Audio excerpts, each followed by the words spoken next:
Professor Alex Ojobanjo. Ẹjọ́ jẹ́ sọ pé kábíyèsí o. Bàbá ìnáwó ní bàjẹ́ o. Ẹ̀yin náà wà ní bàjẹ́. Àìgbà mọ Lísà bí gbogbo àkàrà. Ìgbà gbogbo ẹ̀fẹ́ àìjà ìlànà ilé ọ̀kadà ń wọ̀. Ẹ̀yin lọ́mọ olúmọ. Mo jẹ́ tọ̀ ẹ̀yin lọ́mọ olúmọ. Ọmọ ẹ̀ẹ́ta ẹ̀ẹ́dọ́ yàrá ẹ̀yin lọ́mọ olúmọ.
RICHNESS olùwàṣọ́bí olórí Fọláṣadé Ashley Ọ̀jájá Ògúnwùsì ẹjọ́ àwọn onílù ẹja bọ́sẹ̀gbẹ̀ mi gbogbo wa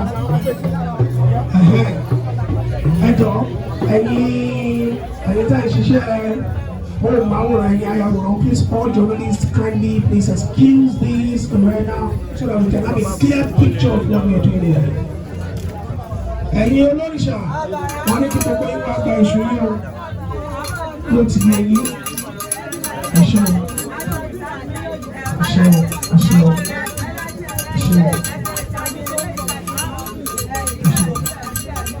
ẹṣẹ o ẹ bá bàtà fún àmàmà màmá yìí ó yá mọ ẹni tó ń jókòó kẹ ìyá ìlà lọ ẹni sọ̀rọ̀ òkè kábíyèsí ti kéye ọ ẹ̀yin màmá ó yá ẹ̀yin náà ló kàn ẹ̀yin màmá ẹ̀yin ẹni wá ẹ̀yin tó kú wọn àlè jábọ́ láyé ní o téèyàn bá wọ ẹ̀yìn àwọn ìyá ìkọ̀yà téèyàn jábọ́ ẹ̀yìn wọn tó ẹ̀yìn ìyá ìtẹ́ ẹ̀yìn dàbí coastal road ọlọ́run ayẹ kéèyàn ṣiṣẹ́ bóyá ẹ̀yin màmá ẹ wá kí olórí àti kábíyèsí ẹni náà ẹjẹ kan ṣe pẹ̀lú náà máa kí wọn ẹ ṣáàlì sùn àwọn ọmọ ẹ ṣé o ẹ̀yin láàrin àgbàlagbà àní ṣe yí o ibi tí ẹ jókòó sí wọn ò ní bàjẹ́ bóyá ẹ̀yin màmá ṣẹlẹ̀ ìyàwó màmá tẹ́tí kí wọn ìyá kó olóòrùn ti ní ẹnì súnṣẹ́gbẹ̀ náà wọ́n jókòó ẹ kó olóòrùn kábíyèsí.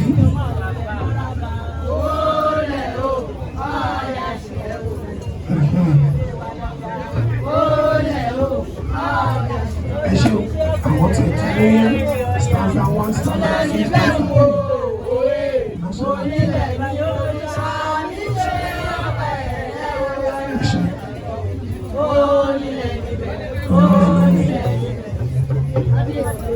Bóyá ẹ̀yin màmá ẹ̀yin náà ẹ má jẹ́ tuntun náà kú jù tàbí ẹ̀ ń tíra yẹn inú mi dé tó wọ́n ìjọba ọ̀rọ̀ mi wọ́n bá fi ọba rẹ̀ nínú mi jẹ́ tàbí ìsìnkú tíra yẹn ẹ ṣe o ọ̀yá ẹ̀yin tó tún kàn ẹ̀yin sùn mọ́ mi náà ẹ̀yin sùn ẹ̀jẹ̀ káwọn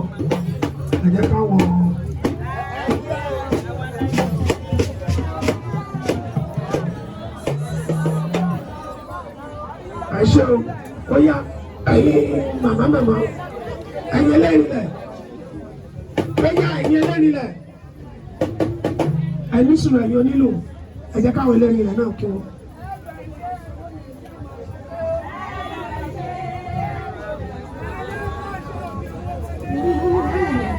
owó wọlé o òkú yẹn gan ni kókó ẹṣẹ ẹ̀yin ẹlẹ́rìí lẹ̀.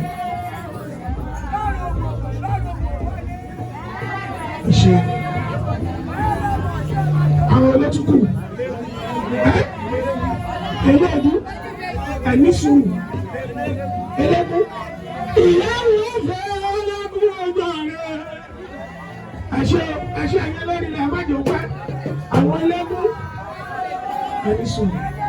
ẹni sùúrù ó bọ̀ lọ́dọ̀ yín wọ́n ní ẹ má jẹ́ kó dì ẹ̀ṣẹ̀ o ẹ bá pàtó fún àwọn ẹlẹ́rìí ẹ bá pàtó fún wọn ẹ̀ṣẹ̀ o.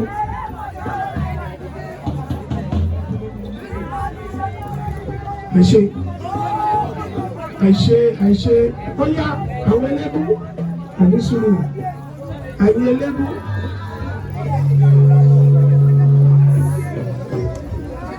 àìṣe o àyè ẹlẹ́gún olúmọ̀ méjì ó yá àwọn ẹlẹ́gún ti ṣe tán olúmọ̀ méjì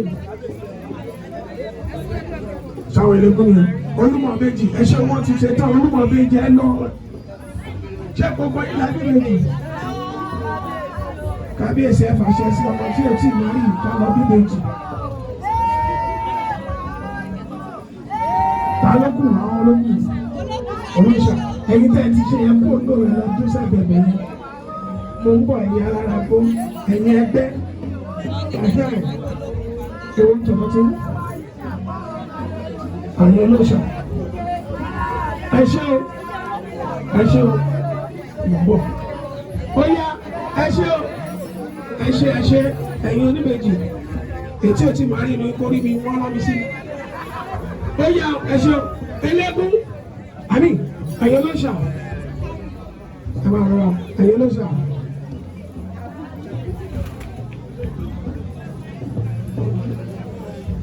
Ẹ ṣe o lákàyé ó yá àwọn lákàyé. Àwọn lẹ́yìn wọn àwọn ọlẹ́lẹ́yìn ẹ̀yìn kan ọlọ́mọlú ó yá ọlọ́mọlú ẹni sọ wà lára àgbo ẹ̀yin ọlọ́mọlú láyé àjọ máa rí tiwa bí o ẹ ṣe o.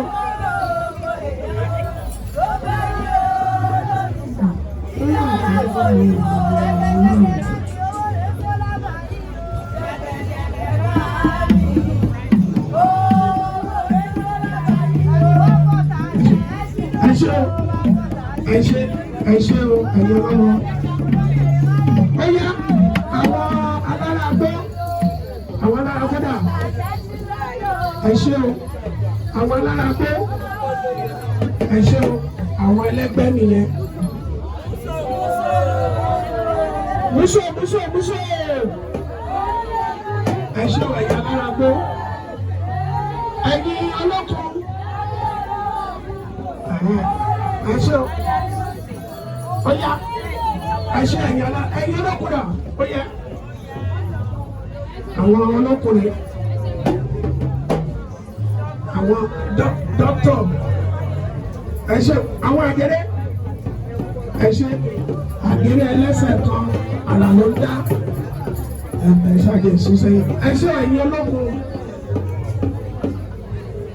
àgẹrẹ ẹlẹ́sẹ̀ kan àwọn àgẹrẹ lẹ́yìn eléyìí àwọn youth láti láwọn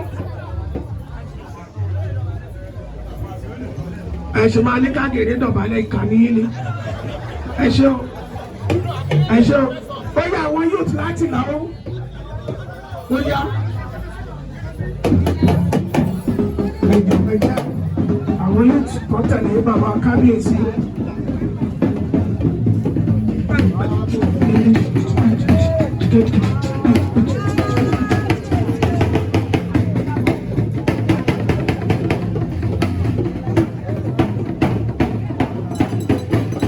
Ẹ ṣe o ẹ ṣe mo rò pé ẹ ṣe onílù ẹ ṣe ní orúkọ Elédùmarè ẹlẹ́rìí pé ẹ ṣe lẹ́yìn eléyìí máa pé bàbá wa pè náà kí bàbá máa bọ̀ láti wá wúre bẹ̀rẹ̀ fún wa tí bàbá bá ti wúre bẹ̀rẹ̀ bàbá wa àwọn ti wà ń bí tipẹ́. Bàbá wa pè náà tìlú Èkó ṣé ìrọ́lùwò àgbà ìrọ́lùwò àgbègbè ọ̀la. Kábíyèsí bàbá ẹ máa bọ̀.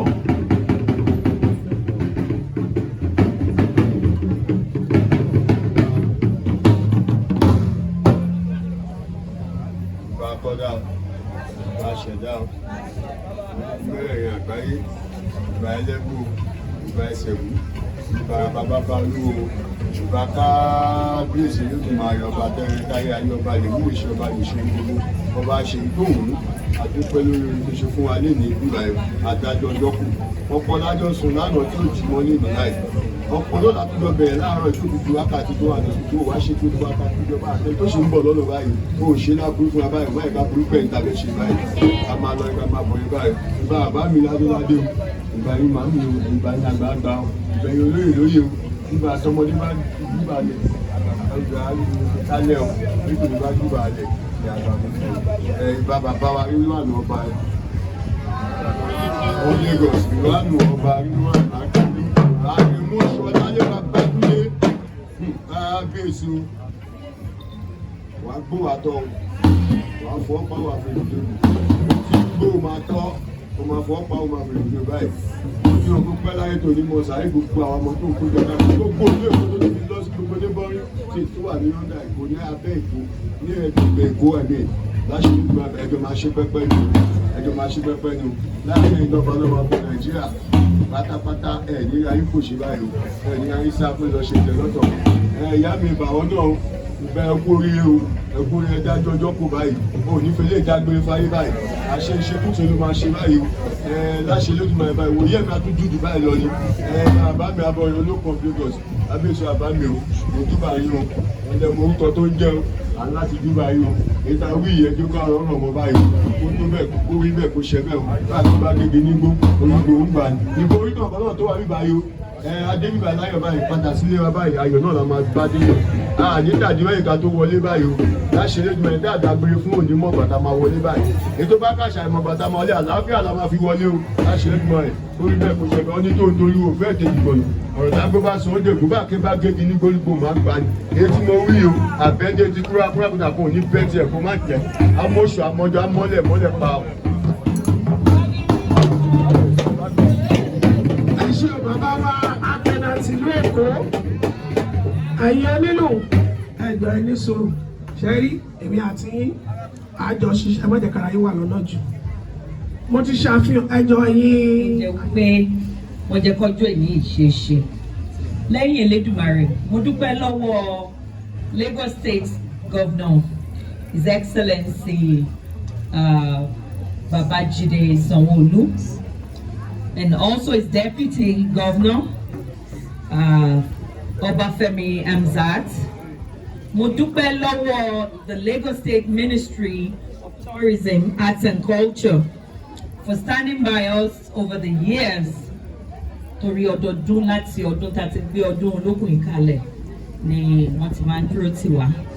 Mo dúpẹ́ lọ́wọ́ Ọba of Lagos, Eleko, bàbá wa Kábíyèsí, Oṣùlálé, Àrẹ̀mú, Ọba Akiolu.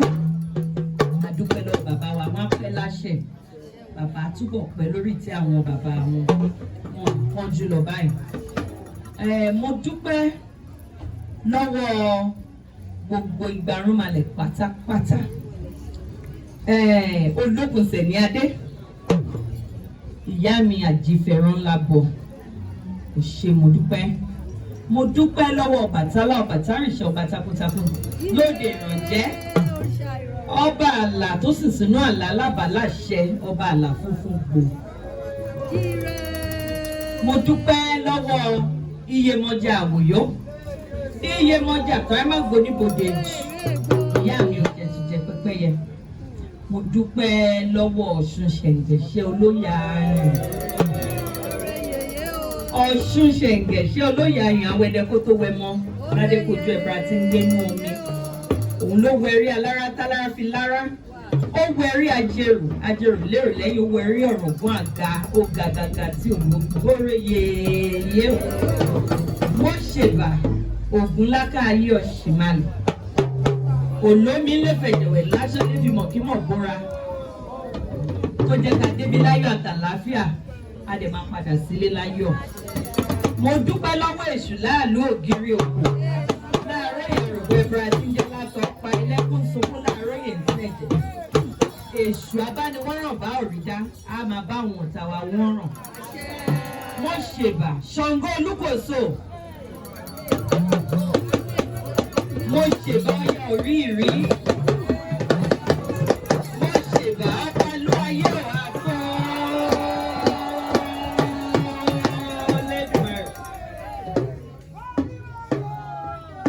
Mo ṣèbà ẹgbẹ́ ọ̀run músòmúsò. Mo wá ṣèbà lọ́wọ́ bàbá tó bí mi lọ́mọ. Bàbá mi, ẹ ṣé mo dúpẹ́. Ẹ kú gbogbo gbà láti gba àkókò mi títí dọjọ́ ìní. Mọ́mì, ìyá tó bí mi lọ́mọ, abiyamọ gbọ̀já gbọ̀rọ̀gbọ̀rọ̀, ẹ ṣé mo dúpẹ́. Lẹ́yìn ẹ̀ mo wá dúpẹ́ lọ́wọ́ gbogbo ẹbí Fáṣọlá pátápátá. Mama, thank you so much, ma. I love you so much. And the rest of the Fashola family. Mo dúpẹ́ lọ́wọ́ ọkọ mi, Kábíyèsí, His Royal Majesty Ọba Professor Alexander Olúṣẹ́gun Mágrigo.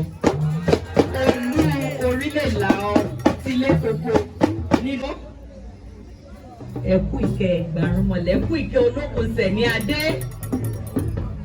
Táwọn èèyàn bá ń lọ tó ń bọ̀ nílùú Èkó wọn ní mọ̀ pé àwọn kan wà tí wọ́n ń bá omi sọ̀rọ̀ tó ń jẹ́ kó mi kó gbogbo Èkó lọ àwọn tí wọ́n ń ṣiṣẹ́ yẹn lẹ́yìn ni bàbá mi Àpènà of Lagos ẹ̀rọ bàbá ògùn àtọ̀yìn mo kí ìyálóde ìyá mi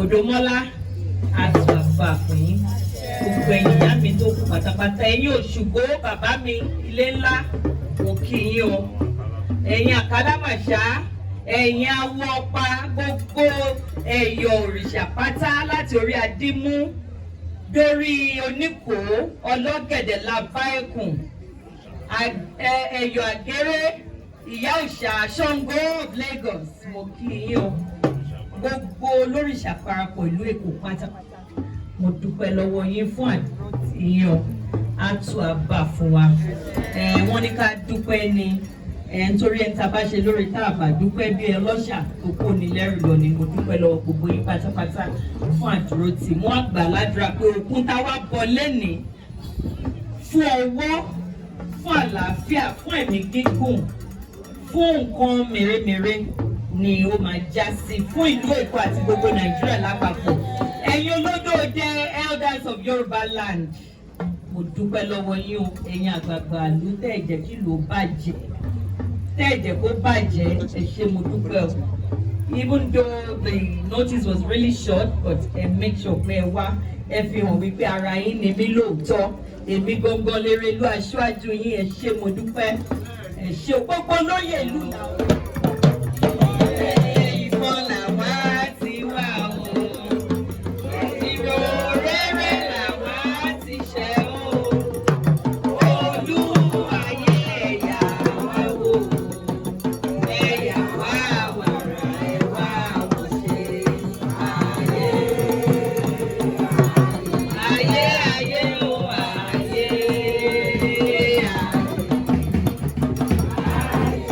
Chief Justice of Lagos, the Chief Traditional Justice of Lagos, Mojuba Baba, èyí táwa ṣe lénìí kì í ṣe fún ìyàwó ayẹyẹ nìkan wọ́n ṣe sọ fún ìlú ni ẹni tó bá tẹ̀ ti fẹ́ràn ìlú gbogbo kan lọ́lọ́run máa ṣe fún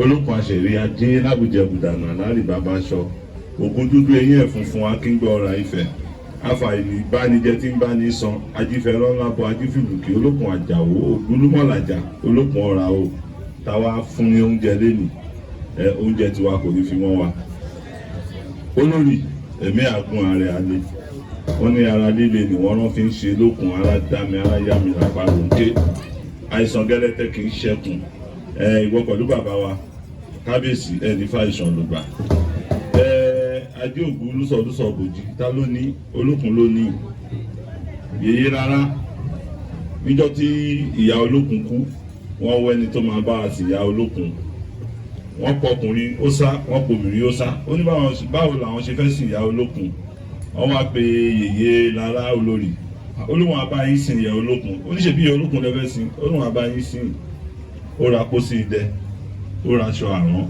ó ra aṣọ àlárì ọ́fíìsì ìyá Olókun ẹni tó bá dẹ̀ sí ìyá Olókun ta lọmọ Olókun ajé ni ibo ló máa gbé ọ̀dọ̀ ẹni tó sì yẹ ẹni ajé ò ní fi ẹlẹ́ nígbà kan sùn bàbá magrigo ajé ò ní fẹ̀yìn náà lẹ̀ ajé ò ní fi gbogbo wa náà tàwa bá wọn ṣayẹyẹ Olókun gbogbo wa náà la máa rájé náà o ajé ògùn lúsọ̀lúsọ̀ bòjì àfilé wa ṣe bùgbé èyí tá à ń ṣe lé ní àṣeyìn lálákànṣepọ̀ ànífẹ́ yìí ṣàṣemọ́ o àṣe níbẹ̀ láyé ìlú Èkó arújú ìlú Èkó àgbáyì Èkó a máa ké bí eku ẹyẹ a máa ké bí ẹyẹ àwọn èèyàn a máa fọhùn bí èèyàn ìlú Ògùn náà láti ọ̀dọ̀ bàbá wa kábíyèsí àwọn rúmọlẹ̀ òní kọ̀hún yín àwọn aboyún wa máa bí tibitire àwọn àgbọn máa tọwọ́ àlàbọ̀sùn máa fi pọmọ lára bàbá yìí máa dàgbà sórí ìtẹ́yẹn ni o gbókùjẹkùjẹ bó ṣe lè nǹkan pẹ́ láyé tó nífà ìsàn ló gbá o ìkẹta ọ̀pá yín náà ní kún yín báyìí lágbára Ọlọ́run lágbára tó ní láyé látòrí bàbá wa mo fi kí gbogbo awo tó wà níbí awo àkálá ni ìjírá àwọn bàbá wa wọ́pá ni bàbá wa Savage Archbishop of Lagos àwọn náà represent àwọn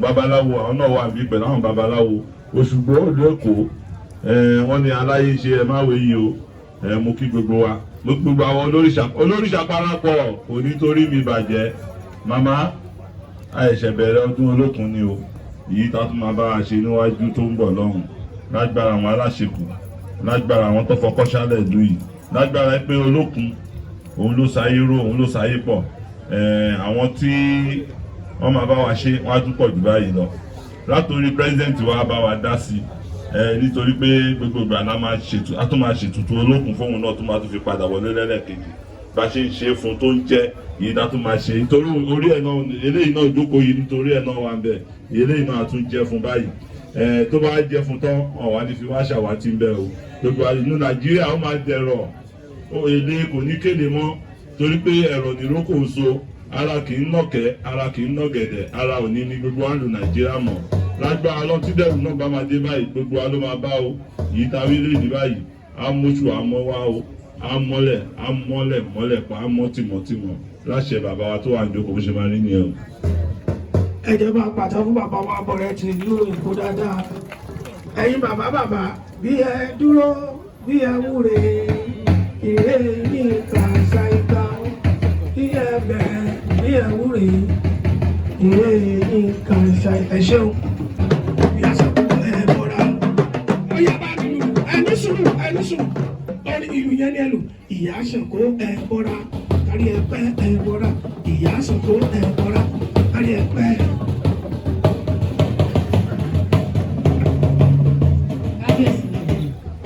Mo kí gbogbo ẹ̀yin aláya mi tẹ́ wà lórí ìjókòó. Mo kí gbogbo ẹ̀yin bàbá mi tẹ́ wà lórí ìjókòó. Àdúrà gbogbo wa gbà o.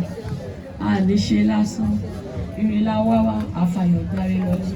A ní kúrò bí pẹ̀lú ìbànújẹ́. A ti wá lọ́wọ́ òfò ànílọ lọ́wọ́ òfò. Yèyé ẹ̀mí yá gùn.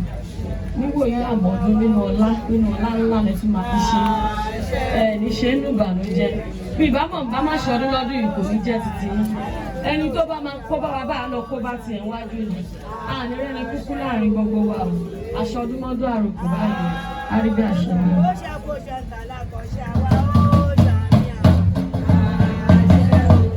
Àwọn ẹ ṣeun ẹ̀yin màmá apẹ̀nà ní ẹgbà ó yẹ kémi náà ok a máa sọ̀rọ̀ lẹ́yìn. Èmi wọ́n borí sí o, èmi wọ́n sọ̀rọ̀ kọ̀rọ̀ sí o, àwọn wá ṣèṣì, ilẹ̀ ní gbé, nítorí ìdáni, agbègbè, òsìgbẹ̀rí ìmọ̀ná, àtọ̀tà lé, àtọ̀tà òde, òsìgbẹ̀rí ìmọ̀ná. Ẹnu wa lè fà ẹnu wa lè ké. Ẹ̀yọ́ bẹ́ẹ̀rù méjì sí rẹ́mọ́. Lágìrì gọ̀.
Kábíyèsí, bàbá wa bọ̀ rẹ̀, ẹni tí mo fẹ́ pè ń sìn kí n tó pe àwọn tó máa lù. Yẹyẹ, ìyá Ṣàngó, ẹ̀yin ìyá lóde, ẹni tí mo fẹ́ pè ń sìn bí gbogbo èèyàn ṣe wù kéèyàn ó ṣiṣẹ́ tó fúnra èèyàn lèèyàn yọ tiẹ̀ kúrò nínú iṣẹ́ tó inú ìtẹ̀yàn ní èèyàn á yọ kúrò. Bàbá tí ń dọ́gbọ́n lọ bẹ̀ nínú àwọn àgbàlagbà wá ní ohun ẹ̀rí ẹ fẹ́ èṣù o èṣù lọ. Èṣù ibikíbi tí èṣù bá wà kéṣù máa bọ̀ èṣù àdúró bì èmi máa kọ́kọ́ yọ tèṣù kúrò nínú iṣẹ́ tèmi. Ọlọ́run má jẹ́ réṣù èṣù bí ó bá ṣe 200 naira mo fún ẹbí tábàrà mímọ́ ni o. Èṣù ẹ wá dúró oríta ló ń gbé ẹni sùúrù ẹ má ẹ kọ́kọ́ ṣe ẹwúre tí iná. Ṣé ẹ rí nígbà wáṣẹ̀ bàbá wa bọ̀ rẹ̀ ẹlòmíì ò mọ̀ wípé Minister for Information ni èṣù jẹ́ fún Ọ̀rúnmìlà. Èṣù dẹ̀ ní gbogbo àwọn igba arúmọlẹ̀ ìdìkọ̀tún igba arúmọlẹ̀ ìdìkọ̀tún èṣù bá ṣiṣẹ́ torí wípé èṣù ló máa lọ fún wọn ní ìwé kò sí babaláwo kan ètí ò bá bọ́ ìṣiṣẹ́ kò ní jẹun tẹ́ bá rí babaláwo kan kò sí babaláwo tẹ́ máa rí tí ò ní ní ibi ká ti ń bọ èṣù lẹ́nu ọ̀nà ní ẹ̀ èṣù ẹ̀wọ̀ sítáì kejì rẹ̀ ẹ̀ lọ sọ̀rọ̀ kábíyèsí fún ọmọ ìwọ̀n tí ó. Kábíyèsí ti fẹ́ yọ tèṣù kúrò gbogbo àwọn tá a wà bí ẹ yọ tèṣù kúrò ẹ yọ tèṣù kúrò ọlọ́run ní kí ẹ lẹ́sùn tèṣù ẹ yọ tèṣù kúrò kábíyèsí ti ẹ̀tún kà owó ńlá ńlá ní kábíyèsí fẹ́ṣù èṣù tẹ bá ti kúrò bí ẹ lọ ra mọ́tò tèṣù bá ti kúrò bí kó lọ ra mọ́tò èṣù ṣe ti dọ́dọ̀ àbọ̀ rẹ̀ èṣù ẹ dọ́dọ̀ bàbá pé náà èṣù ẹ dọ́dọ̀ bàbá pé náà bàbá wá ìjì rẹ̀ gbogbo wa tá a wà bí bó ṣe nǹkan kéré tó ayọ̀wọ́ fẹ́ṣù èṣù òní bá yín lájà o èṣù náà róye ẹlẹ́kùn sunkún náà róye sunkún ni oṣù fún ẹgbẹ́ wa tá a wà bí ẹyọ tẹ̀sù kúrò ẹ̀dẹ̀mọ̀ ní lójú ayé kan lọ agbẹ̀rẹ̀ sọ́mọ pé ẹni ẹ̀ka ń jẹ èṣù kékeré. Gẹ́gẹ́ bí wọ́n ṣe júwe èṣù fún wa ẹni ẹ̀ka ń jẹ èṣù. Ara kí ni tèmi? Ókè owó tèmi. Ẹ fẹ́ lo máìkì. Owó àbí máìkì? tó bá jẹ́ máìkì máa fi bọ̀ owó kò wá. Aláyé ká ìdínkúlẹ̀. Owó mi dà, èso oníṣẹ́. Owó mi dà, èso oníṣẹ́.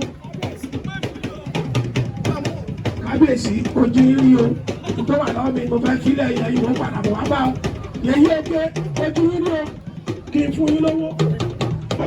Èṣù ẹ gbowó. Àdúrà yẹn gbà o.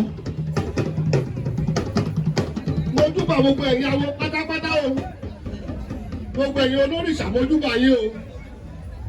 Àdáṣe ní wọn mọ, ìgbà yẹn wọn mọ, mojúbà yín o. Ẹ̀yin ẹgbẹ́ yé o. Inú yóò dùn o. Ẹ ta kí o sì dàrú ẹlẹ́sùn òní ṣe gbogbo yín.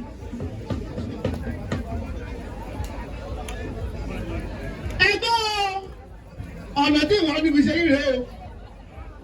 Tẹ bá ti ń yọ tèmi èṣù fésù, wọn ò ní dá ìlà mọ́. Ìwọ bá àbáyọ tèṣù fésù, èṣù òṣì ọ́ o. Wọ́n sì dọ̀ láàmú. Ẹ wá tọwọ́ bá kò, ẹ mú owó jáde fésù. Kẹsì àgbà tí fésù òní ṣe gbogbo yín. Ẹ wà ní dídí ká bọ̀ kọ́ ọmọ, ẹ mú owó jáde ẹlẹ́pọ̀ yín. Àtọ̀mọ́dá àtàgbà, àbúrò àyọ̀gbà, ẹ gbà ti ṣe.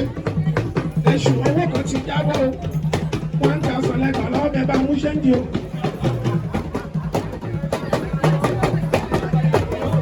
Èṣù ẹ bá mú ṣẹ́ńdì o. Kábíyèsí 1,000 lè ṣùgbọ́n lọ́wọ́ mi tó ṣùgbọ́n mú ṣẹ́ńdì. Èṣù lè yàn mí jẹ́ o. Ẹ̀yin ìyálóde ṣèbí kéṣù bá mú ṣẹ́ńdì náà. 1,000 ni wọ́n sọ. Yóò agbára mi ò kẹ́ 1,000 lóṣù o. Èṣù ẹ bá mú ṣẹ́ńdì. Ẹ bá mú 500. Èmi àti èṣù jọ máa pín owó ni. Ó dẹ̀ gbogbo sá. Èṣù lọ fi agbára tẹ́ṣù ní kábíyèsí èṣù fi gbó lọ́wọ́ mi. Èṣù ti scam mi. Èṣù scam mi. Èṣù torí pé scam mi. Ẹ̀yin nìyẹn. Ọlọ́run nìyẹn o. Èṣù scam mi. Ọlọ́run kọ́ mi ò kọ́ bí mo ṣe fi 1,000 lẹ́gbẹ̀ẹ́. Ẹ ṣe o. Kọ́tọ́ ni pé màá gbé àwọn tí mo fẹ́ pè ṣe. Mo nílò láti ẹ̀yọ́ nílò ẹjọ́. Mo nílò láti ṣe àfihàn màmá wa kan. Kábíyèsí, the woman I'm about to introduce, she's just too good. Wọ́n dáa tán, wọ́n dẹ̀ jẹ́ ọmọlúwàbí, wọ́n tún jẹ́ ẹni tó ní ìtẹríba. Màmá wa ò ní wọ́n, amòfin ni wọ́n. She's a barrister, a solicitor, and a very strong advocate. Barrister Mrs. Omosolape Demola Sek. Ẹ jẹ́ bá pàtó fún mọ́mí ẹ dìde ẹ jẹ́ kó dá yín mọ̀. Ẹ dìde ẹ jẹ́ kó ẹ bá pàtó fún mọ́mí. Under Nigerian Constitution Section 6 subsection 23 Article 4 line 1 as amended. Ṣé ẹ mọ̀ nǹkan tó wà bẹ́ẹ̀? Nǹkan tó wà bẹ́ẹ̀ ni wípé constitutionally you are welcome. Ẹ bá pàtó fún wọn dáadáa. Ọlọ́run má jẹ́ ìṣiṣọ́. Má jẹ́ kí n fi òyìnbó pera mi lólè. Ìjọ kan, mọ́mí, seriously, ìjọ kan, mo lọ patí kan, kì í ṣe gbogbo patí téèyàn bá lọ, tó bá fún yàn mẹ́nu, kì í ṣe 7 tó bá kọ 7, kì í ṣe oúnjẹ ló wà ní item 7. Ó yẹ kéèyàn béèrè. Nígbà tó wá fún mi ìwé mi, ṣáà rí ìwé yẹn dáadáa bọ̀ mo kàn lọ pé item 7, mo bá sọ fún àwọn ushers mo ní item 7. Usher wa ń bèèrè lọ́dún pé ṣé mo ṣú ọ̀, mo ní very sure. Ìgbà tó máa padà wá, tó máa gbé oúnjẹ lè ní fọkàn sí, sìgá àti ìṣáná ló wà ní item 7. Sìgá àti ìṣáná wọn wá pọ̀. On this note, ẹ bá pàtó fún wọn kọ́ máa bọ̀. Sákàrà ìsàlẹ̀ èkó.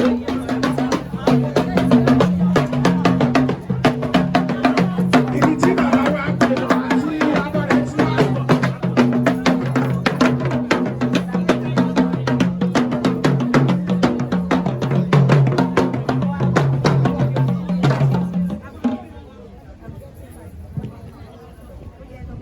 Ẹ̀rù lọ sáá dábẹ́ ni omi o.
Ẹgbẹ́ náwó fàgẹ̀rẹ́ o. Àgbẹ̀yàn. Ọwọ́ ajé lọ́wọ́ yín tẹ́ bá ti ṣèyàn lọ́wọ́ èèyàn máa ń lọ́wọ́ yín nígbà kọ́kọ́ ṣì máa wà gẹ́rẹ́.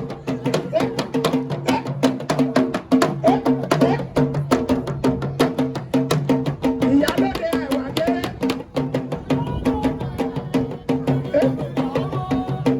Yèyé ọba Olúwayé ṣe ìrà gẹ́rẹ́ ìyá ṣàgbó. Yèyé oge ẹ̀rà gẹ́rẹ́.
Olokun.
Bye.